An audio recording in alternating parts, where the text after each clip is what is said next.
여러분, 보이는 것이 전부라면, 여러분이 보는 세상이 만약 전부라면, 또 지금 여러분이 아는 게 전부라면 좋으시겠습니까? 좋은 점도 있겠지만 아마 이 세상은 더 이상 재미없는 곳이 될 것입니다. 보이는 것 이상이 있고 내가 아는 것 이상이 있다는 것은 이 세상을 더 매력적으로 만들고 그리고 우리를 겸손하게 만듭니다. 오늘 우리가 만나게 될 니고데모라는 사람은 아는 것도 많고 가진 것도 많은 사람입니다. 그런 그가 예수님으로부터 자기가 알지 못했던, 전혀 생각하지 못했던 새로운 차원의 이야기를 듣게 됩니다. 그 주님의 말씀이 그의 사유의 세계를 그리고 존재를 조용히 하지만 강력하게 흔듭니다. 성경은 니고데모를 바리새인이며 유대인의 지도자라고 소개하고 있습니다. 지금 우리에게 바리새인은 굉장히 좋지 않은 이미지로 있지만 당시 유대 사회에서는 바리새인들은 율법을 철저히 지킨 사람들로 매우 존경받는 종교 지도자들이었습니다. 더욱이 니고데모는 바리새인이며 산헤드린 공회의 사람이었습니다. 산헤드린 공회는 유대 사회의 입법과 사법의 최고 의결기관입니다. 70명에서 72명으로 구성된 산헤드린 공회에서는 공회는 아무나 들어갈 수 없습니다. 당연히 그랬겠죠. 산헤드린 공회의 한 사람이라는 것은 정치적으로나 사회적으로 유력한, 인정받은, 그리고 나이도 어느 정도 있는 사람임을 의미합니다. 그런데 이 니고데모가 바로 산헤드린 공회 사람입니다. 니고데모는 이렇게 유대 사회의 기득권층으로 종교 지도자인 동시에 정치인이었습니다. 그런 그가 예수님을 찾아옵니다. 당시 유대 사회에서 배울 만큼 배우고 율법을 가르치는 니고데모가 예수님을 찾아온다는 것은 그리 드러낼 만한 일은 아니었을 것입니다. 그렇지만 그는 예수를 만나고 싶었습니다. 그래서 그가 선택한 방법이 바로 밤에 예수님을 찾아오는 것입니다. 니고데모는 한밤중에 주님을 찾아옵니다. 바리새인이 예수님을 만난다는 것은 어쩌면 기득권 체제를 배신하는 행위나 다름없는 것입니다. 왜냐하면 예수님은 그가 속한 그 기득권 체제를 늘 신랄하게 공격해 오셨기 때문입니다. 그는 율법에 능했고 부자였고 사회적 지위가 높은 사람이었지만 진리에 갈급했던 게 분명합니다. 그의 조심스러운 발걸음에 그의 갈망이 있습니다. 우리 함께 오늘 본문 2절 함께 읽어보겠습니다. 2절 읽으시겠습니다. 그가 밤에 예수께 와서 이르되 라삐여 우리가 당신은 하나님께로부터 오신 선생인 줄 하나님이 함께 하시지 아니하시면 당신이 행하시는 이 표적을 아무도 할 수 없습니다. 니고데모는 말합니다. 예수님을 향해 당신이 행하시는 표적을 보니까 당신은 하나님이 보내신 선생 같습니다. 이렇게 고백합니다. 바리새인이라고는 볼 수 없는 놀라운 고백을 그는 하고 있습니다. 또 분명히 자기보다 어린 예수 그리스도, 그 갈릴리 촌 출신의 청년에게 라삐어라고 부르는 걸 보면 니고데모는 겸손하기까지 한 사람이었음에 분명합니다. 그런데 예수님은 그의 말을 듣고 동의하시지도 않고 칭찬하시지도 않습니다. 그리고는 뜬금없이 너무 전혀 방향성 없는 것 같은 이야기를 하십니다. 갑자기 거듭남에 대해 이야기하십니다. 주님의 말씀 우리 3절 함께 읽으시겠습니다. 예수께서 대답하여 이르시되 진실로 진실로 내게 이르노니 사람이 거듭나지 아니하면 하나님의 나라를 볼 수 없느니라. 좀 동문서답 같은 엉뚱한 하지만 뭔가 본론으로 직접 들어간 것 같은 말씀을 하십니다. 또 어떻게 보면 지금 첫 인사를 막 하고 있는데 다소 공격적인 말씀을 선언하듯이 하는 것 같습니다. 사실 주님은 니고데모가 왜 주님을 찾아왔는지 사실 이미 알고 계십니다. 주님이 아셨다는 얘기가 명백하게 성경에 나오는데 바로 이 3절 바로 윗부분 2장의 마지막 부분 2장 23절과 25절에 주님에 대한 이야기가 나옵니다. 우리 바로 위에 2장 23절에서 25절 함께 읽으시겠습니다. 6월절에 예수께서 예루살렘에 계시니 많은 사람이 그의 행하시는 표적을 보고 그의 이름을 믿었으나 예수는 그의 몸을 그들에게 의탁하지 아니었으니 이는 친히 모든 사람을 아심이요 또 사람에 대하여 누구의 증언도 받으실 필요가 없었으니 이는 그가 친히 사람의 속에 있는 것을 아셨습니다. 예. 사람의 마음을 다 아신다는 진술 다음에 이어서 그런데 니고데모가 찾아왔다. 이렇게 말씀하십니다. 주님은 이미 그가 왜 무엇 때문에 왔는지 아십니다. 그래서 거두절미하고 본론으로 들어가신 겁니다. 하지만 사람이 거듭나야 하나님 나라를 볼 수 있다는 주님의 말에 니고데모는 다소 당황한 듯합니다. 들어본 적이 없으니 그럴 수밖에요. 4절 니고데모의 반응이 들어있습니다. 우리 4절 함께 읽으시겠습니다. 니고데모가 이르되 사람이 늙으면 어떻게 날 수 있사옵나이까? 두 번째 모태에 들어갔다. 여러분, 이 니고데모의 반문이 굉장히 유치하지 않습니까? 아주 유치한 내용으로 주님께 반문합니다. 그런 그에게 주님은 이렇게 말씀하십니다. 우리 5절 이어서 함께 읽으시겠습니다. 예수께서 대답하시되 진실로 진실로 내게 이르노니 사람이 물과 성령으로 나지 아니하면 들어갈 수 없느니라. 예. 니고데모 입장에서는 점점 알 수 없는 얘기를 하십니다. 거듭남도 못 알아듣겠는데 물과 성령으로 나야 된다 이렇게 말씀하십니다. 여러분 거듭나다 여러분 많이 들어보셨을 겁니다. 좀 요즘에는 별로 못 들어보셨을 수도 있습니다. 거듭나다라는 헬라어 원어는 두 가지 의미가 있습니다. 우리말에 그대로 드러나 있듯이 다시라는 의미가 있고 또 하나는 위로부터 하늘로부터라는 의미가 담겨 있습니다. 니고데모는 다시의 의미만 흡수한 것 같습니다. 그래서 어떻게 어른이 다시 모태에 들어갈 수 있습니까? 질문합니다. 니고데모는 주님의 말씀을 절반도 지금 이해하지 못합니다. 그가 알던 차원 너머를 말씀하시기 때문에 그는 당황하고 이해가 안 갑니다. 주님의 말씀이 그저 낯설고 이해할 수 없는 말뿐이었습니다. 그는 율법에는 능했으나 영적으로는 아직 눈뜨지 못한 사람이었습니다. 하지만 그는 예수님과의 대화를 포기하지 않았습니다. 예수님 역시 그러하셨습니다. 예수님은 니고데모와의 대화 속에서 이 짧은 대화 속에서 3번이나 3절, 5절, 11절에서 진실로 진실로라는 말을 3번이나 쓰십니다. 한마디 한마디 힘주셔서 중요한 말씀을 지금 하고 계시는 것입니다. 물과 성령으로 거듭나야 한다는 말에 대해서 에스겔서는 이미 이렇게 말한 바 있습니다. 주보에 실어놓은 에스겔서 36장 25절과 26절 우리 함께 읽으시겠습니다. 맑은 물을 너희에게 뿌려서 너희로 정결하게 하되 곧 너희 모든 더러운 것에서와 모든 우상 숭배에서 너희를 정결하게 할 것이며 또 새 영을 너희 속에 두고 새 마음을 너희에게 주되 너희 육신이 굳은 마음을 제거하고 부드러운 마음을 줄 것이며 물로 우리를 정결케 하시고 영으로 우리의 마음을 새롭게 부드럽게 하실 거라고 말씀하십니다. 물로 정결케 하다. 세례를 말하기도 하지만 세례를 말씀하시기도 하지만 말씀을 의미하기도 합니다. 우리 이어서 기록된 에베소서 5장 26절 함께 읽으시겠습니다. 이는 곧 물로 씻어 말씀으로 깨끗하게 하사 거룩하게 하시고 세례와 말씀을 통해 그리고 성령으로 거듭나는 것 그것이 바로 위로부터의 거듭남입니다. 우리는 모두 모태로부터 첫 번째 출생을 했습니다. 모태로부터의 출생은 성별을 비롯하여 인종, 민족, 혈통, 가문 이런 게 다 정해진 상태에서 그냥 정해진 그 세팅 위에 무대 위에 우리가 등장합니다. 이미 결정된 것들 위에 우리의 삶이 시작됩니다. 그런데 주님께서 말씀하시는 이 위로부터의 거듭남, 위로부터의 출생은 그런 것들을 모두 뛰어넘는 영적인 출생입니다.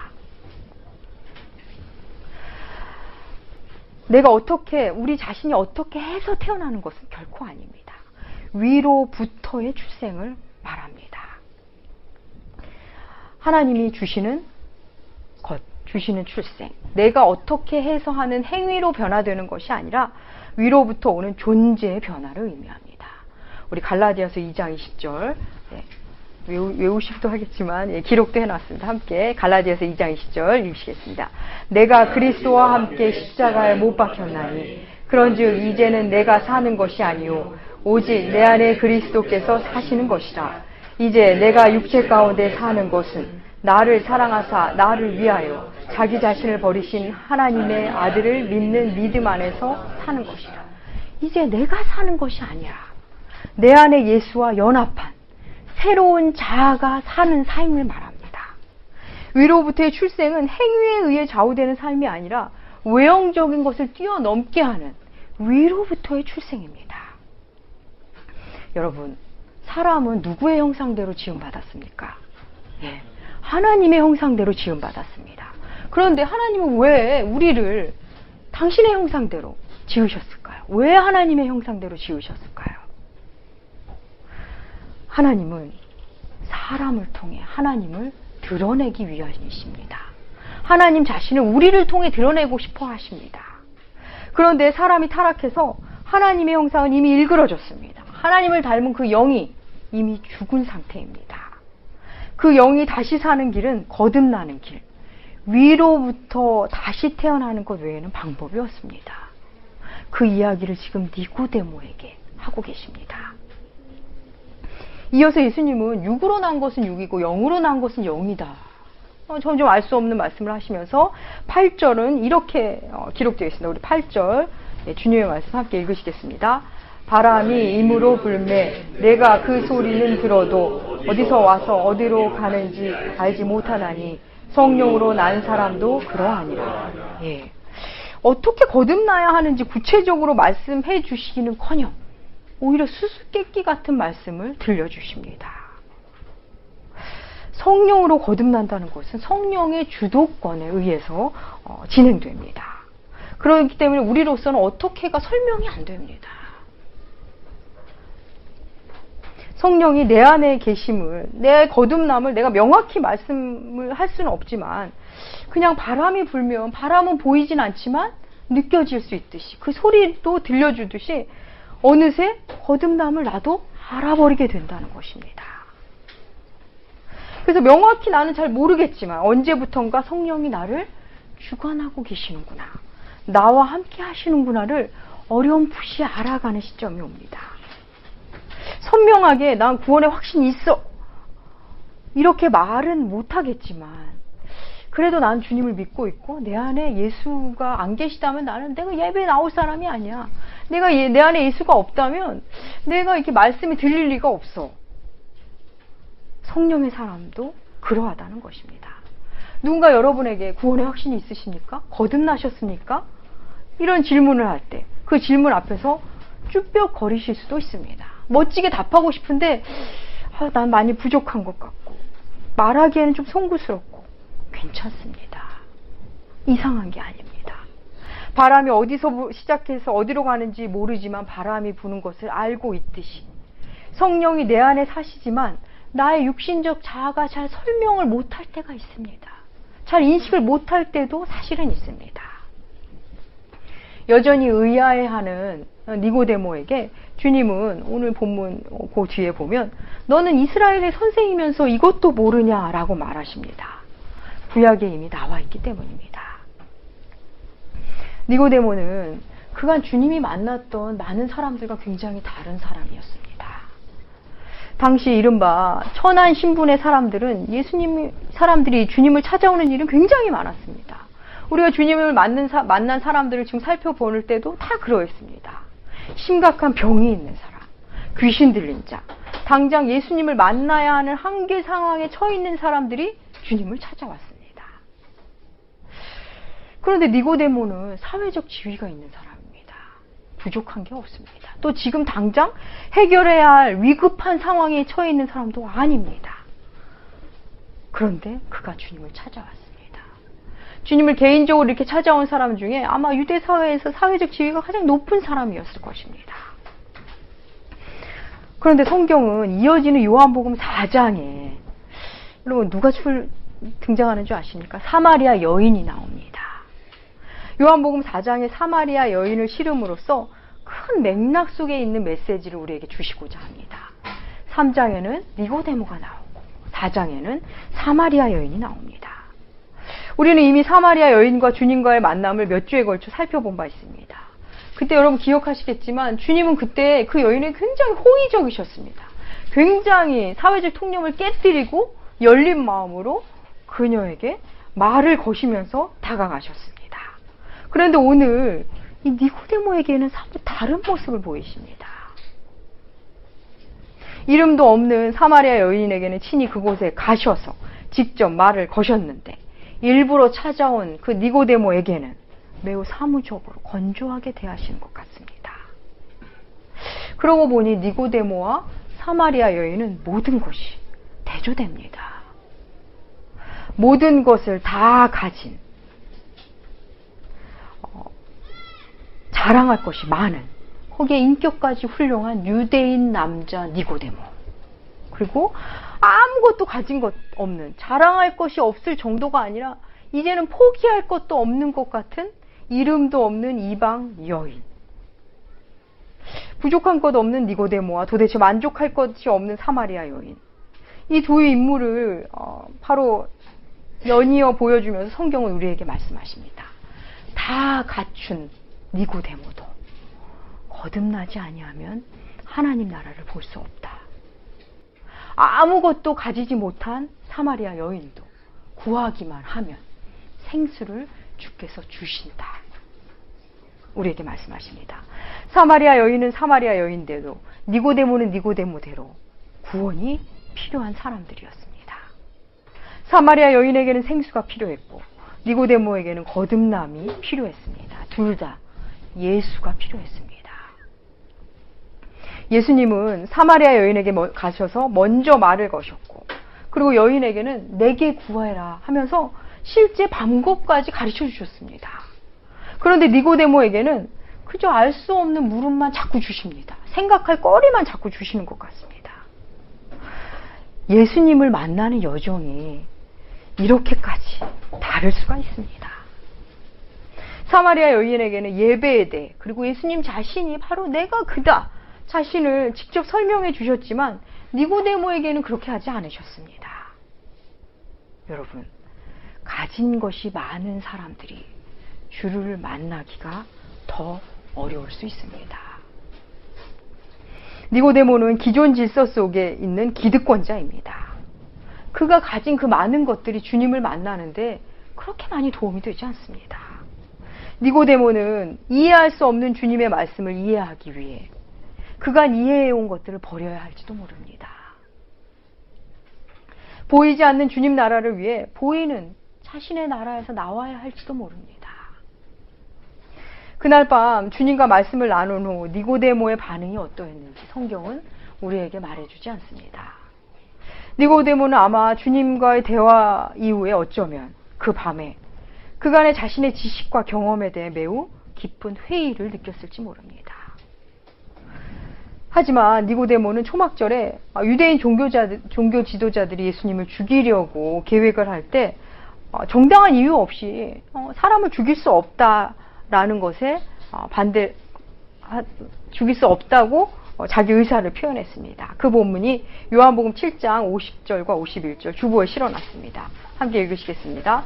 그 중에 한 사람 곧 전에 예수께 왔던 니고데모가 그들에게 말하되 우리 율법은 사람의 말을 듣고 그 행하는 것을 알기 전에 심판하느니라. 그는 주님 죽이는 것을 반대했습니다. 또 그는 예수님이 십자가에 돌아가신 후 아리마대 사람 요셉과 함께 예수님을 장사 지내기 위해 몰약과 침향을 들고 가져옵니다. 요한복음 19장 39절, 38절, 39절 읽으시겠습니다. 아리마대 사람 요셉은 유대인이 두려워 그것을 숨기더니 2일 후에 빌라도에게 예수의 시체를 가져가기를 구하매 빌라도가 허락하는지라. 이에 가서 예수의 시체를 가져가니라. 일찍이 니고데모도 몰약과 침향 섞은 것을 100리트라쯤 가지고 온지라. 니고데모는 주님과 대화 후에 거듭났음에 분명합니다. 그리고 주님을 섬긴 사람이었습니다. 사랑하는 여러분, 니고데모는 세상의 힘을 다 가진 사람입니다.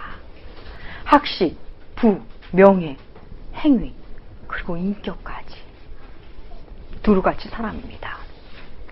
당시의 유대 사회를 사회의 모든 것을 대표하는 인물입니다. 그런 그를 향해 내가 가진 그것이 너를 구원하지 못한다. 너는 거듭나야 한다. 주님은 말씀하십니다. 또 아무것도 가진 것 없는 고단하고 거친 삶을 살아온 사마리아 여인에게는 괜찮다. 구하면 내게 구원이 임한다. 이렇게 말씀하십니다. 주의 은혜가 필요 없는 사람은 이 세상에 아무도 없습니다. 사랑하는 여러분, 눈에 보이지 않는 세계가 있음을 인식하는 것으로도 우리의 영적 바람은 시작됩니다. 인식이 안 되면 동의하는 것으로부터 시작돼도 좋습니다. 내가 기존에 알고 있던 것들, 내가 옳다고 생각하는 것들, 나의 경험들, 그 이전의 고정관념을 이제 내려놓아야 합니다. 그 내려놓음이 바로 나의 몫입니다. 사랑하는 여러분, 주님이 구원하지 못할 만큼 처참한 인생은 이 땅에 없습니다. 또 주님의 구원이 필요하지 않을 만큼 완벽하고 대단한 인생도 이 땅에 없습니다. 모든 사람은 예수가 필요한, 하나님의 은혜가 필요한 사람들입니다. 오늘도 주님은 우리를 향해 말씀하십니다. 내가 진실로 하시면서 우리에게 말씀으로 다가오십니다. 사랑하는 나무교회 교우 여러분, 주님의 그 말씀 앞에 항복하시고 주님의 그 은혜 앞에 엎드림으로 주님이 주시는 그 놀라운 평안을 누리시는 여러분들 되시길 축복합니다. 기도하겠습니다. 하나님 아버지, 우리에게 예수 그리스도가 필요합니다.